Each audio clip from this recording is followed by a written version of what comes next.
Shalom, shalom, bien-aimés dans le Seigneur. Un grand merci. Nabino nyons tubozola, nabiso bonzambe, na bonzambe, lola, ezo futa simana, toyo koloba kenzama boto kwaye. Wapi, bien-aimé, merci na pasteur tes amis, la bouche autorisée de l'Éternel depuis Zurich. Na filo mukoya motema bibense de homo depuis Londres, na maman Gisèle, luke lo motema papa Emmanuel na Boston, des frères papi Kongé na Nzambe ya lola, amono esika ozola na biso bonzambe na bonzambe. Yesu le mosu qui si bien aimé dans les saints Tozali na moko ya ba ex magicien au Keboyebi est très bien aimé. En tout cas to robeta ba moi masomo mingi na émission lelo bokoza vraiment édifié na témoignage ya lelo to wuti kolanda témoignage ya ndeko moko au Keboyebi est très bien na komo ya flamme kapa ya oyo azalaki moko ya ba musicien ya we rason bien aimé ya wenge maison mère abana ekobeta kuna guitare donc bien aimé boyebi très bien musala sala kuna apesi témoignage mon to la na extrait moké et bongo tozo nga simato mais un peu pour développer na papa Jean-Marc Mutombo. On suit ça et on se retrouve tout juste après. Baptisé au nom de maison mère. En fait, ce nom maison mère,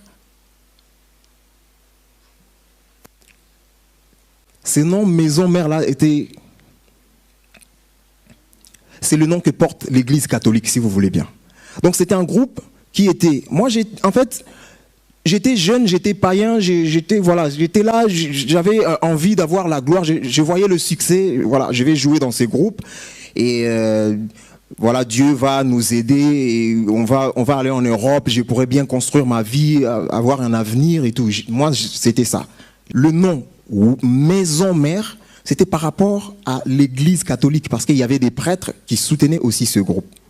Alors, nous avons évolué dans ces groupes, nous avons évolué dans ces groupes, ignorant que j'étais de ce qui se passait dans les ténèbres, parce que dans le monde, il n'y a pas la vie. Le monde, tout ce qui se passe dans le monde, c'est le mensonge, en fait.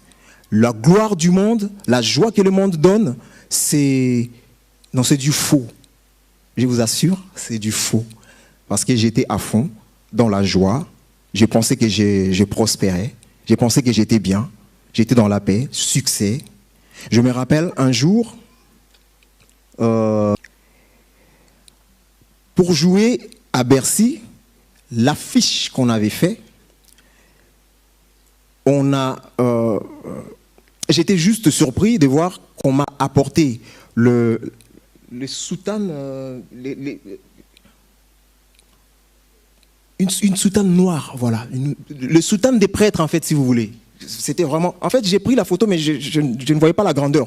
Mais le jour où l'affiche est sortie, c'est là que je me suis rendu compte que j'ai été présenté comme un prêtre, en fait. Donc, nous avons joué à Bercy, mais c'était comme des prêtres qui viennent jouer. En fait, dans l'amour, j'étais aimé dans ce groupe. J'étais le directeur artistique.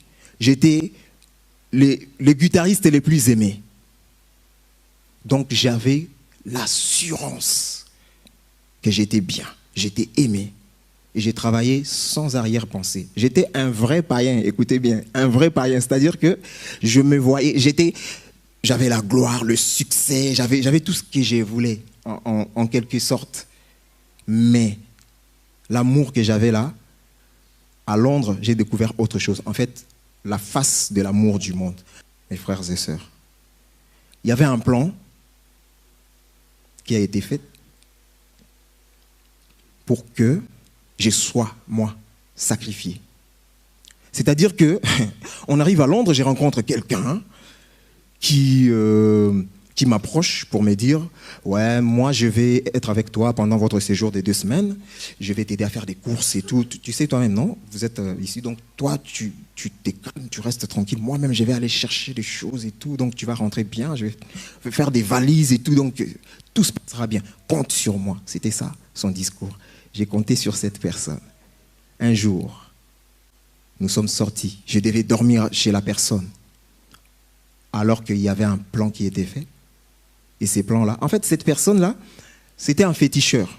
J'ai fait court, hein. C'était un féticheur. Un vrai féticheur. Des gens, des missionnaires du diable. Des gens qu'on envoie en mission pour aller détruire la vie des gens. Et ces messieurs-là m'ont emmené chez lui.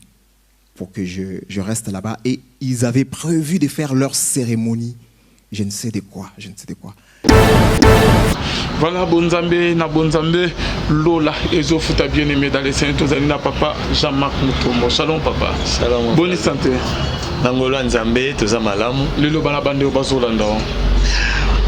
Toza koptonda bino mingi pour na encouragement na bino, surtout chaque fois tant bozo benga biso bozo yebisa biso que non ba masolo tozo solo la topé ba exhortation topé ba toli toza kopesa eza ko fortifier bino ezo redresser bino ezo ngisa bino na nzela pe boza ko se retrouver na ba erreur oyo bino bo commettre peut-être dans le passé pour que avenir est la meilleure. Vraiment merci beaucoup pour na encouragement na bino. Papa Jean-Marc, tant de témoignages yandeko yo flamme tapa ya papa parce que tout le monde a musicien bé ba sala pe ba succès au moins beaucoup moins nzambe kaka non biso ki c'était talent na biso kaka bilomo parce que tant tout le monde a témoignage à bon de kozo ba ke ba nga ba sacrifier ba boma na kisi au moins ne a pas avoir ko réaction non.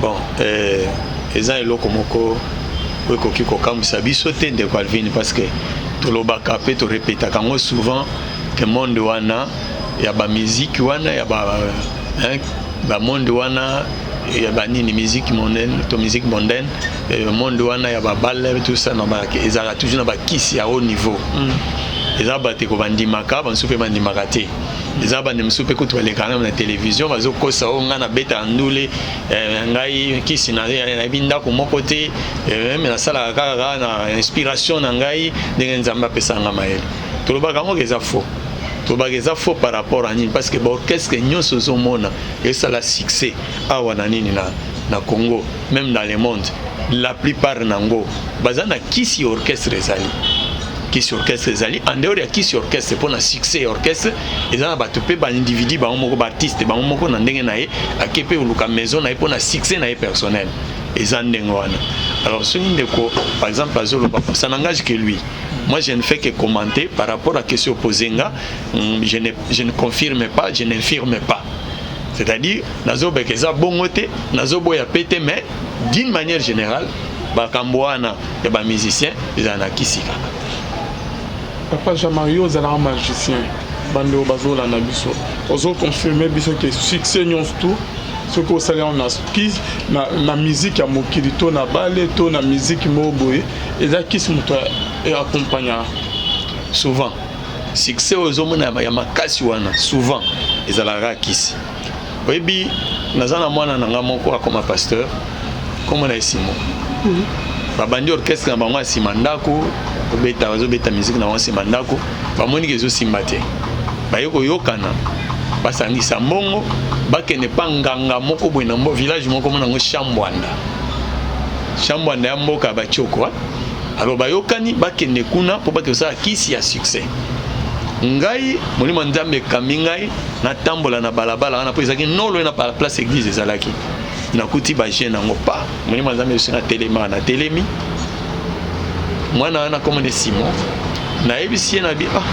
donc abino bosa répétition na bino tout ça mais est-ce que boyebi ke ndenge bozo sala musique o boye suka nango po boye bana boza succès il faut bosimba moto ba vandinye ba talanga na bi moni bino soki botiki musique oyo ya mokili ote bosimba moto bwana olia na bino nde boza boye oya ozala makasi alieba mninga msusu ya tikali na succès soki pe bosali bongo te botika sa succès te. D'ailleurs nazomona déjà boza na idée ya kokota ndako nganga na moni batalani na bi bon na lingi botika musique bozo beta oyo boya bosala orchestre ya bobetela boyembela nzambe mwana wana bi bon tozokende mususu aboyi mususu oyo azaki chef d'orchestre na bango abi bon tozokende chef d'orchestre comme on est Jacques azaki guitariste mwana nanga azaki animateur là comme le pasteur comme on est Simon alors alobi bon papa toya solo la bien lobi nango na tongo baye na président na ye baye senga mi papa mbongo kutu tozali déjà ko kangisa yango ba misi mbongo ina fait là-bas 70 000 francs bazali ko sangisa mbongo la masali caisse pour ba kene panga vous avez déjà 70 000 francs ce qu'on a tenu bango nabi so boke panga ngana pour bosala succès oui ke boninga yo bo pesa moko na bino to entre bino moko akufi bien ba famille na bino moko sacrifier bato abi papa to éviter abi oui nzamba tininga pamba te atininga po na sauver bino et c'est comme ça que na sauver bana no ebike bana na mibale babimi batala orchestre moko beta en église église à la gloire bato bayibi chikapa bayibi mwana na nazotanga comme Simon de la pasteur mais ba misusu wana batika ba persévérer bakina okota maison moko na mama bela libom tango ake kuna bapesi mbongo après kopesa mbongo po bayaki kokabola mutu na mutazo mbongo na ye o wana lokazaki déterminé akena mbongo apesi bayebisi no ndenge za bosala 3 jours scolate mai pe enoka elo na nzoto te tango azongi na nzela akomi na ndako epa na bango akobombi pe biloko nende bayebisaki boye papa mena kidiba mbule ezonoka ye azwi kantine po acha mai na kati ya kantine wana mai ezokwea na batole acha boyebi na chikapa mai za mwa pasi po barobine eza ete tango azotia kantine bo mai ya mbule esimi na liboma vous comprenez que monde wana eza monde ya piège eza monde ya mystique monde oyo bomaka monde oyo réclamaka bato kobebisaka bato ebele alors par rapport ya likambo ndeko alobi ngai okamwisa na ngonga te oyebi ke ndeko na biso mopero l'homme de Dieu pe à son âme ye pe a témoigner ndenge alinga sacrifier musicien na ye a témoigner yango bato bayebi témoignage wana mopero azoloba kino ninga na sacrifier musicien na kamoko mais malheureusement il est pas selon Yazo Bagazai Makila Makasingana because Zanzambe muto asalaki ke sala mate ndende ko wana akay ko sacrifier tende ko créer pe ba anomalie ba trouble et sali ke mon père ay ko bongola motem zomona oui donc hier moi le ban on a témoigné oui a témoigné kango c'est que azwaka déjà lamba na ye nzoto sous vêtement na ye non basenga ye lamba sous vêtement balobi ke awa pose succès makasi mutu na yo moko oyo pinza tozomona zo briller za étoile et so pe obendeli biso ye to récupérer yo mati sous niveau makasi oui. Ok, je vois. Ce que papa na bando bazo landa biso c'est que na ba groupe et comment kata ki bo sacrifier population bo sacrifier ba fan na bino ba sinabino peut-être et comment ce que il faut bo sacrifier membre mo ya groupe pourquoi ya kati parce que ozomona nganga basenga bon ba magicien basenga bon wana eza pona succès ya groupe pona succès ya groupe ba sacrifier ka mutu na kati ya groupe pona succès personnel pour sacrifier mutu ya libota na yo parce que mbongo yo kozwa succès yo kozwa e bandana na famille webitenga ande ko ya nani wana webitenga ande ko kingandi wana comment ne salami oyebani kombo yebani siko bande ko no ba komola takasha kombo wana po na bango eza yango wana mbongo kolia na bango ba mapango osomba boza na bango même soko kufi héritage bokabola na bango na ke musika tena zwaka papa wemba lelo wemba pe asona akufa na ye mais biloko ya tiki famille na ye bandeko na ye tout ça so babike bateka ngole le soki mama Amazon ne azana biki ateke loko moko famille papa wemba batelema pourcentage na bango yango na à cause de ça à cause de ça na biteke ko mba sala ngo ko ba tous ba comprendre à travers na pe ça exemple à cause de ça ya kombo wana à cause de ça il y a bien wana ba osengo pe ba ta famille parce que bango ne bolia na bango ne bo régner na bango c'est ça. Alors nazai ko ba pona orchestre ce que comique succès orchestre matasu makasi basenga ka moko ya bato bazana kati orchestre mais eza mutu azana étoile ane loko même so pe na famille na baninga ko senga yo mutu ba senga n'importe qui te ba otala na famille na bino mutu aza très intelligent mutu aza na longue vie mutu azali na étoile ya mbongo mutu aza na chance yende ba senga yo attends siko yo ko pesa ye et puis ko pesi ye nyonso ezali ya ye wana e ko saelo musala. C'est ça. Parce que papa Jean-Marc Nandengo le binenge peto landi témoignage au malonga papa ya tant azolo ba ke franka pa ke banya ba sacrifier c'est que ba mona ki étoile moro et pas capa et ngé matsaso su oui ba mona ki loko ya valeur na kati na ye loko valeur parce que on moni na pe ce exemple papa Alvin makamnyo stozolo ba filosonga mba mbuke na kati ya Bible on moni Nzambe Dieu Elohim créateur tant on lui a sauvé le monde atindi Jésus mais Jésus peut accomplir une mission à quelle retraite na yene to benga retraite à quel gêner na ngomba 40 jours 40 nuits Satan landi et Satan tango landi azo epseni soko gumba melinga mokili oyo epesamelanga gloire nyonso zomono epesamelanga na kopesa yo yango. Satan so lingi succès ya mokili oyo biso tozali so lingi succès nango yeba qu'il faut ça la pacte na Satan. So sali pacte na Satan de moni succès ya mokili, mais so sali pacte na Nzambe de moni succès ya bomo ya se ya seko. Vous comprenez? Donc so sali pacte na Satan ezali pote yo régner na mabeli oyo na monde tozali na planète Terre, parce que makambo ya mokili na biloko na onyo sesani ekoleka. Mais so lingi ke o pactifier na Nzambe ezali pona vie éternelle. Yango na yebisaka batu na lobaka pe na zongelaka yaya osali succès monde mabatangi yo kombo tout ça, mais moko yo kokufa ce jour na yo de l'au-delà okendo vivre ngo wapi. Atako ne ba magicien ba ko sakabino bo cultiste mine bazo bo monde mususu ekozala te tozo kufa tozo botama mezo kende kaka suka mokela ngo eza wapi. Ah bon? Mais est-ce que vous savez que ils en a bateau ba vivre réellement boye ba mona Satan a mis sous boye ba solo la kapena Satan bazana Satan soki Satan réellement zo exister Nzamba ko exister te soki réellement Satan zo exister avant na mboka nini na koneza wapi monde na ye wana na ba ange na ye ba soda na ye ba mapinga na ye wana ba démon na ye utiliser ka wana ba vanda côté ni côté ba vanda ka wana monde spirituel wana yeba ke ezali ko exister. Monde spirituel wana oyo zo boya wana eza ko exister aussi longtemps que ya Satan ezo exister. Monde spirituel wana monde à venir Nouvelle Jérusalem oyo eza spirituel biso ba totondimeli nkolo to kota pea. Parce que papa tant ozo ba ke ba mahama ba sacrifice ya ba mouvement que sokoye parce que c'est un mot boto ka série à wenge wenge tant bazang ensemble ba série ya ba 1980 ce qui ba 90 ba 80 que ba leki sara tende komo 85 ou 86 kende komo ka loba ke ba Alexandre komo ba nga matana podium de komo ka abo ke ya matande muso ay ko matana podium de ko ba leki sa yepe azai côté ya bande ko ba bango ba instrument. Donc c'est que na ba mouvement et comment à un moment où il faut que vous sacrifiez membre moya groupe. C'est que ce que les musiciens ba no ba ke na ko sala ba musique ko na ba groupe. Il faut ba ngomo ba na ba protection na bango to so ko ke ka bongo le kana o ka mbika bongo ke. Oui. Ce que ça na protection na ya yo moko te ya nzoto.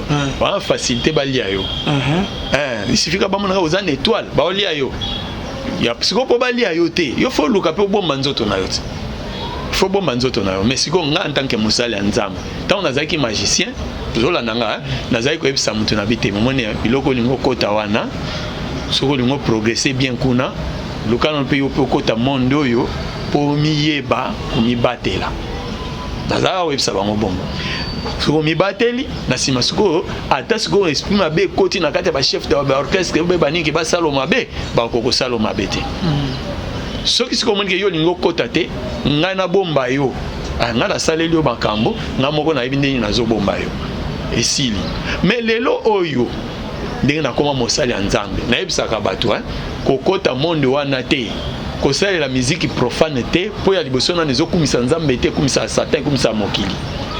Yembela Nzambe kumisa Nzambe parce que la Bible dit que Dieu siège au milieu des louanges. Tant yo zo yembela Nzambe, Nzambe azo sepela na yo. Nzambe pa okanisa pe Nzambe apambola. Mais tant yo zo yembela mokili, zo yembela Satan, yeba que yo zo sepela Satan, Satan a futaka te. Satan au contraire a copé son succès, a pesi mbongo, ne la simanango a réclamer molimo na yo.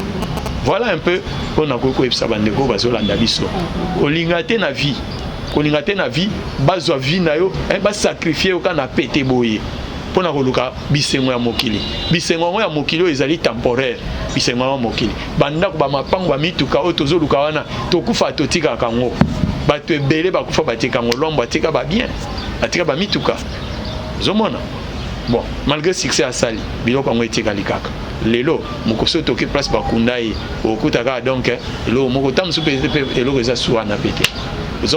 Alors à quoi bon pour un homme de gagner le monde entier et de perdre son âme? Tant que le monde entier, tout le monde va mituka, va mapango, biloko nyonso wana, va bien nyonso wana, va gloire nyonso wana, va succès nyonso wana, et que les kanango kaka.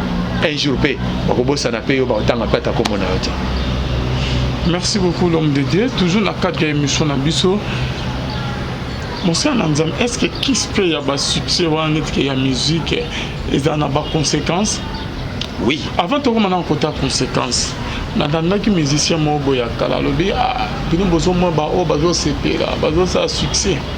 Yeba que bis malgré que célébrité na bango bambongo na bango mais ba regrettaka. Mais ba mon en moyen à rozonga souci mati. Pourquoi c'est là? Bon, les gens la vie moko na yolo hein. Vie wana ceux qui me mata outi poto ya na Kishasa. Bakamwaka. Il y a zaka na bar.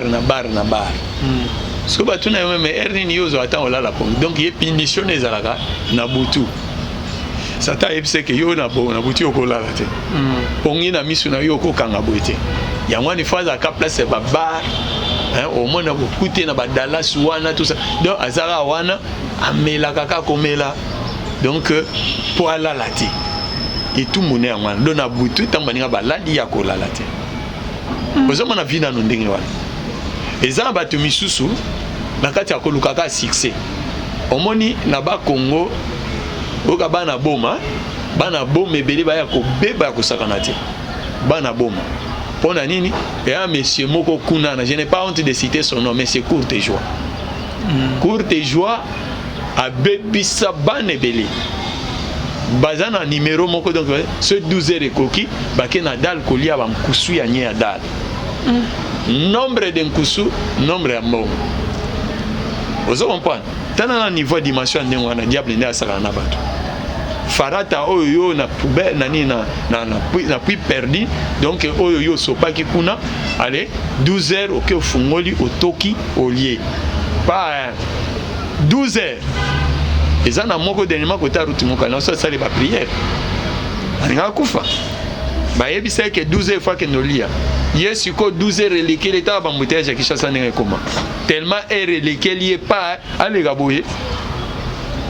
12 heures c'est les 13 heures. A komi ko lia mba moka bandi liboma. Ezala so zoli abatu ba comprendre te ko zoli yango mais est-ce que ba moni tala zoli yango pa ba kanga. Bon trouble. Ba yela ngai ko sali ba prière papa heureusement pour lui. Heureusement pour nzamba za kanza mama. Ina l'excès na délivrance. Biloko eza côté a boma kuna ba maison na ye ba biloko neza kuna boma epela moto moi. Ndenge peleli moto e comprendre te enseignant e utiwa pinini e banate. Tout ezika. Menga na comprendre que za diable a récupéré biloko na ye ko ya pesa. Parce que il a renoncé na yango tango ye na bondela. Et lorsque papa moko aya ko répliquer na émission moko mais on a repéré biso moi explication tellement que vous allez un magicien moko pe a répliquer na émission le ba musicien moko aye ba so ke bino bolo ba ke o nani o musique succès to ça ida ba kiss boy bi combien de chanteurs baza ba bi pe banda wa banga non ba ke peu aussi ba kiss total so ki ba okene liboso ce qu'on a ni na ye ba papa na ba kiss on est dépendant que okoki ko ya esimite et simbi ou Zélana. Oui, que les musiciens sont conscients. Bon, c'est parce que les ponama pété. Si ils arrivent à ponama, ils vont quand même renoncer à la facilement. Hein? Dans l'église, dans l'ingwala. Dans le temps à combo mutuana te, mais babwa kaka mingi. Dans le temps à combo mboka te, comme on est Ibrahim. Babwa kela geni. Yem ta fula la bango. Na ba numéro. Ba musicien. Babwa kaka Ibrahim trop. Dans le temps à combo na mboka te. Dans l'église, dans l'ingwala. Nous connaissons beaucoup de choses. Bako samutute. Babwa kela kenini. Ibrahim pour ayemba kate nini te nini te akara na lingwala bosa ba makamuna ye. Sku bango babwa kela kenini. Na yebi mutozolo bana wana bibo abwa ka ye pona nini Ibrahim. Abwa ka ye pona. C'est parce que Ibrahim a fula ka bango na ba moto. C'est un grand marabout. Un grand occultiste. La jeune hein, ta net yobo.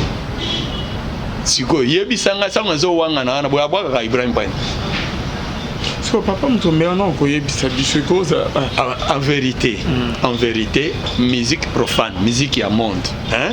Ce qui cause na kisité oyo kanate même na quartier bogotia pe otoni sabato 50 té. Comment on peut que son âme repose en paix. Zobozi Zobozi. Boziana. Non, Zobozi a porte-parole, il y a un groupe moko il y a moné bande bazolanda bayebi. Après avoir coupé sa témoignage, au baki non na mouvement nazalaka chef nanga zala boada na baki sazana na sirène. Ba beta intel ba caché, ba tatouage, ba aloba loba ba maramou ebele papa. Et après ko ça la témoignage wana moi sina kufi ye mora e kufa yo monyango ndengeni. Le vrai problème on est dans zoroba. Oko jamais ko kene ko menacer diable tant que yozana no na couverture te. Moni soki lelo muto moni aleki na télévision abani ko finga ba autorité ya mboko yo c'est que alama so sa tonde nzongo. Lingo bakia na bato bazo che poids lelo ko azo sala. Ozomona. Bon, biso dans la politique te na pesa ka exemple parce que na linga pesa ba exemple la vie courante des alaka. Yo ko attaquer Satan te soki nano ozana nous protéger par Nzambe te. Comment mutu wana bani ko témoigner biloko wana tout ça oui, il s'attaque au diable. Alors s'attaquer na bagien ya diable. Mais bagien ya diable na ba sepela na été. Suko lokola yi aza protéger nano te. Azana nous protéger, t'as na couverture spiritualité. Mais tant oiseau ça la biloko wana ba ko attaquer à okufa, c'est normal. Et Satan ozoe funa péter point ni parce que alien bon on aye. A sombida mso mamitu katolo pa mu succès afsali ba voyage ya ba mikili misusu na mbongo ya Satan, n'est-ce pas? Siko tant bani ko détruire rien sans couverture, mais il faut pas bomai kati. Même bas ba homme de Dieu misusu o penza moni ka bani ko témoigner bo papa ya kufi bazali. Po soko bani ko na pe ce exemple ya Kacher moko. Israël moko mboso. Comment le prophète moko mboso, prophète Israël tout ça. Et tango ka sali erreur pas zongeli. Diable a dit, au Kimakingai, au Cholinga, au Tukinga, ce qu'on a pas récupéré. Liboma, na campus kuna na ngomba campus kuna, Liboma te akufi. Ndenge moko pe même ndenga na témoigner kaboy. Si na za exposé, vie na ngeza exposé, ba sataniste ba za nesengote. Mais na yebi que so ba sali boy. Nzambe nanga par rapport à la révélation à pesanga na connaissance na za nango, na yebi que no, o bango bazolinga ba sala neko simbati. Vous comprenez? Pour avant gana yao, si na sina là tu peux ba bouclier, na sina commissionner peut ba ange place oyo. Et souvent soki yo yebi peut manga mwana ti. Ils a problème. Ah oui. Tu papa monte tout ça net que tout dans un groupe moko. Quand des musiciens barinya bamsu wa barinya raté. Boza bangonyon tout bakina peut-être que na et pas banganga. Au moins il y a problème à niveau. Il y a problème à niveau. Même attends dans la spiritualité, est-ce que biso nyonso ba pasteur nyonso, tout ça quand même donc ils ont ba pasteur qui non a prié pour na mutu sur place miracle ça. Mais lokwa bunzi a dit na bal, même bembe wa prier c'est quoi? Ba koka ba temba aveugle ba moni. Mais biso nyonso ba pasteur tout ça na don wana te chaque fois na deki na campagne miracle ne wana ça. Yango no moni ba tumususu tellement ba na don wana te ba comment ko forcer ba comme ça na ba montage.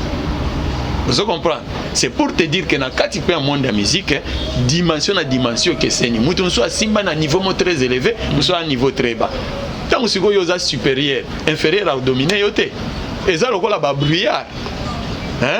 Au moins, sur le projecteur, il y a 50 watts au tché.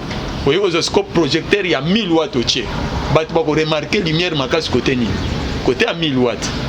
Parce que dans la spiritualité, dans la magie, donc Mouto a un niveau très élevé, un sacrifice très élevé. Alors, un Mouto a un niveau inférieur. Et ça, c'est le problème à bas niveau. Surtout un exemple qui est Wingé Yakala, il y a 1980 papa. Baza bango tout ensemble. Sali succès, Wingé Yeko Panzana. Na bango nyonso to bazali wana ba chef soki 7 à 8 ka des personnes ba bimaka ti lelo ba vanisa pe masolo ba misusu wana rien. Bon tant bakenda yo sala makambo ya bandeli na bango bango ne ba yebi nga yebi na ngati ah tu go ezala ngani au moni tant bakyo sa mambo ya bandeli ponga na se rappela na histoire wana na se rappela na histoire wana la bongo ni presque ba né wana 86 wana on est presque année wana né na tuko bongo. Mais j'apprenais que dans le débat où les ala ka diboso à télévision n'éviter ceux qui nani émission na za ko sala ngo ceux les aka nani boy les musiciens nani journaliste mo ba songi aza ko bengisa ba star on sa bengisa ba on penza autour d'une table. Oui que orchestre oyo et ça la succès ti gouvernement continue comme n'a pas réconcilier ba ngo za orchestre tanga na wenge. Oui bien ngo mais avant de penser autour de la table, bozo wela qui preso. Ah, igoro da mwana. Ndoka sinela, otika la preso. Et c'est mais ça palpite, journaliste et ça kima. On commence à le voir à la place. Vous amte makasi.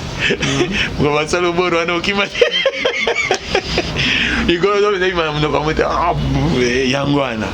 Oyo mtoloba o lingo comme président bopo qui président et au sein aux amontés ma omela boro pour nos simbi orchestre mzo la simela mutamelate azua zong sibor na ina nzota ke donc moni na kati ya vie ba leader même Jésus-Christ avait a 12 disciples mais parmi les 12 il y a ba pilier na emisato Pierre, Jean na Jacques. Au moment que tant mazo mabango na ngomba na transfiguration Moïse a apparaître hein nani Élie apparaître donc yé katikati na bango amema ibatu nyonso te. Ah oui. Et donc na kati ya spiritualité ezana bato yo ba atteindre niveau moko boye o baninga msuna ba atteindre te. Bango wana nde baza ko émerger. Et ba misusu wana tant que ba komina na niveau wana te mo ba émerger ezate. Papa baloba ke kisi nyonso tout soko sima kisi otika onte suka na ngo toujours au suka mabe mais tout monde ba musicien sou ba renya ba sala succès le succès est la ressource ba yo kana ressource mais bazo beta toujours musique wa mais ba se convertir na bonté conséquence mo yé la bangote bon to vivre à peine na bangote to za sika mo na ba famille na bangote il est difficile to ko conclure nengo lobeli wa zomona parce que maman sous ba vivaka à huis clos en aba famille na bango to éviter ngana yebi musicien sous ba betena li solo on a dans la famille tel boye alors vraiment pasteur bonela makasi pona nga potala makambiso to monaka natanga ba komba ba tuté pour to boya na so problème mais musicien pena yebana makasi hein ba poser ko tout moi une question mais ndeni ni yo lobi que yo sambela ka boy siko ndeni ni yo sambelaka mais mobali na yo siko azanga kati ya makambo na ndeni o makambo na za vie privée na etalingate vous comprenez donc c'est pourquoi nazoloba ke o bango ba vivre comme coulisses toye bango te ba famille na ba secret na ngwa o bango ba sala to éviter o bango ba sala ba vivaka na kuku to éviter. Merci beaucoup, Papa Jean-Marc Mouton. Est-ce que qui y a succès par conséquent ces années? Na lo ba kaka ke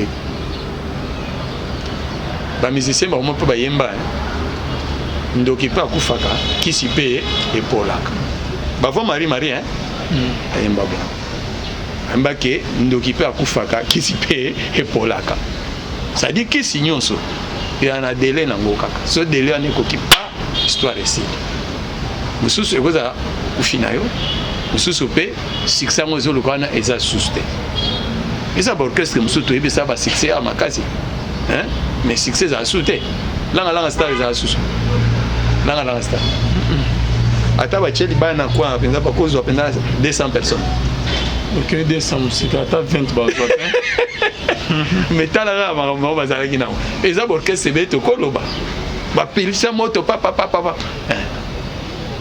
lenga ba bwaki ba cria ba demo tout ça hein soki wala groupe bazaikoti bazaikola ngalanga ti hein lelo zaikola ngalanga bako chali baya Bacheli baya bako 500 personnes. Ils vont attendre toujours dans mon moto. Ah batika. Pour ça la moto wane faut baluka ba marabu ba Ibrahim baya ba perisa bansana ba bifilication nzela ne batu batonda. OK. Donc conséquences ezali suka mabe.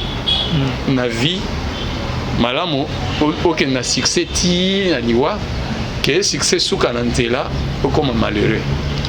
Alors conseil topesa ezaka boye lingo ozwa ndenge ya bonzambe okende luka ndenge ya bakisi parce que kisi ezaka na conséquence mabe kisi eza toujours na ba article piège eloko nini na benga article piège na betaka basete tala so moni ba yebisio mutu abe on a osala le numéro boy pozo mbongo porte-monnaie angélique lokwa bakosa inde konanga moko to peso porte-monnaie angélique bazi kombo ange babambi potango akoyoka angélique asepela to beta liso na nsima mais oyebike porte-monnaie angélique eza ange a besoin même été ange a besoin ngombe te il faut pesa nga même misatu papa parce que même misatu on est milima batuti misatu mobile donc obi to beta solo na sima na lingina chaka na boucler ka pona lobake sima ya makisi nyonso sima ya succès nyonso yebaka ke piège ezala kanini pesa nga liki pesa nga soso pesa nga ntaba pesa nga meme pesa nga ngombe tangu yo salelo kwa neba ke za mutu mobimbo sacrifier ata ba pasteur ba yipsa bango ke no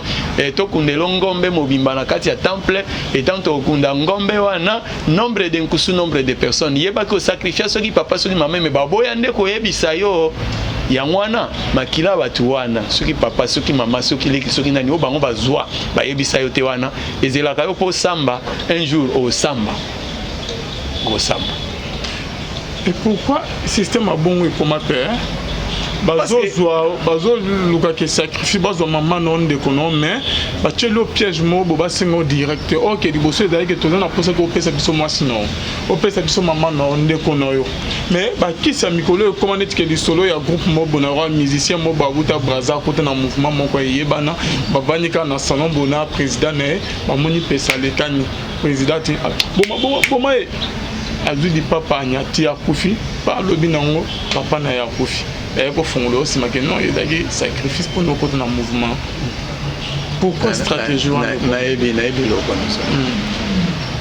Liboso Satan zalaki ko yebisa mutu clairement pour dans état de conscience ya mutu. Engagement d'une bonne conscience. De biso ba Christ tozwa katanto ara baptême. Le baptême c'est un engagement d'une bonne conscience envers Dieu, n'est-ce pas?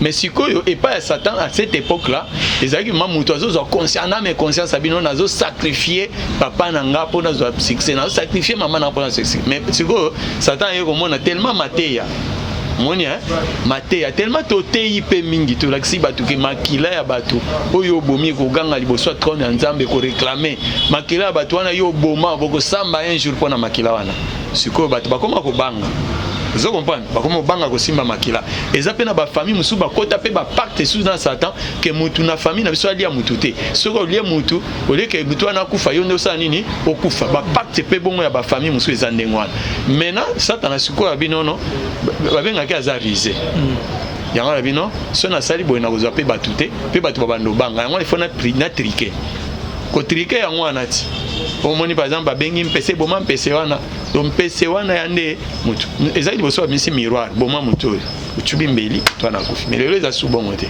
lelo koma ya mizwela kaka ba otunoka atango zoko sadere bo ba biso bona famille boza combien babeto za autant pesa koma papa na maman pesa koma papa na maman pesa koma bandeko pesa koma bandeko esiliti bango sikonde bako checker bango na ndenge na bango batali papa est-ce que ça na étoile maman est-ce que ça na étoile bandeko na yo banani bazana étoile babando zwat c'est comme ça. Merci beaucoup papa Jean-Marc, c'est la fin de notre émission. Programme non en église tout le monde qui bilili ils ont pour l'exabiso église exaté par terre. Qu'est-ce qui se passe papa Jean-Marc Mutombo? De Wananga Alvin Zambazo Lokumu, vraiment nous sommes persécutés, combattus. Monde à ténèbres zolingate ministère on Zamba Pesibiso et Ganga. Satana azo combattre balobaka ke nzete oyo ebotaka manga kotela yango ndi babambaka ngo mabanga yango moni place bozo mona wana batole ezana se ezana no ya liboso place ya liboso te eza place ya misato place ya liboso mokolo pango ya bengani biso ono na komotonga place nanga place ya mibale babengani biso ono tozoteka place soza na mbongo somba soza na mbongo te lungwa bapesinga dele na saleli garantie na lungo na ke place ya misato bozomona wana pe nazaka locataire nde naza kolela nazoloba bino batu bolingaka nzambe na bino bino batu bolingaka liloba nzambe bino batu bolinga bosepela na mate ya malendisi batoli ya kitoko epa ya papa Jean-Marc bosunga ministère ya papa Jean-Marc moninga malamu bayebaki na ntango ya pasi moninga malamu bayebaki na ntango ya minyokoli église ya nkolo na tata na bino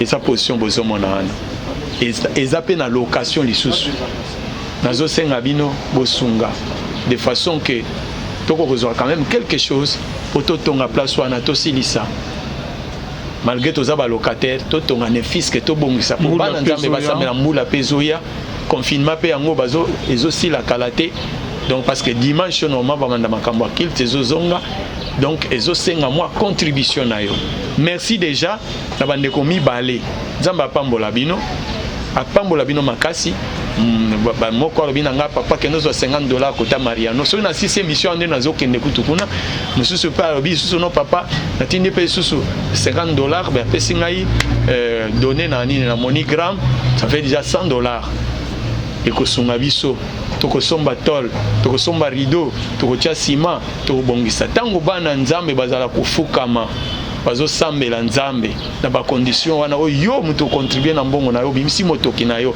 o contribuer lola ekobosa na yo te Bible elobi na kati ya mukanda Galate chapitre 6 verset 10 nzamba azali juste aza injuste te pona kobosana bolamu oyo sala pe oyo zokoba kosala pona bandeko pe pona tina musala na ye tanga verset wana malamu Galate chapitre 6 verset 10 oyo yozopesa nzamba kofuto yebele po milimo nyonso ekobika na nzela liloba nzambe milimo nyonso ebongola motema na nzela liloba na nzambe pe bato bazwa ba solution na ba prière na bango ne sika wana nzamba lola tika ozanga aotika la kozanga kofuta yote mais nzamba lola akokanisa yo pe akofuta ebele so afuti yote afuta ta na bana na yo so afuti na bana na yo te ata bakoko na yo Rebecca apesaka mai azwa libala okoki kopesa lelo mbongo poto ton église mais nzamba akopeso musala akopeso mukanda na poto akopeso pa ata musubana no basisa ba études universitaires nzamba akotombola mutu moko munene na kati ya libota na yo pona offrande na yo wana tika nzamba lola apambola bino tozozelaka lusungi na bino ekozala les bienvenus obengi biso na numéro oyo déjà boyebi tosololi pe tokoyeba kosunga nzambe apambola bino bye bye.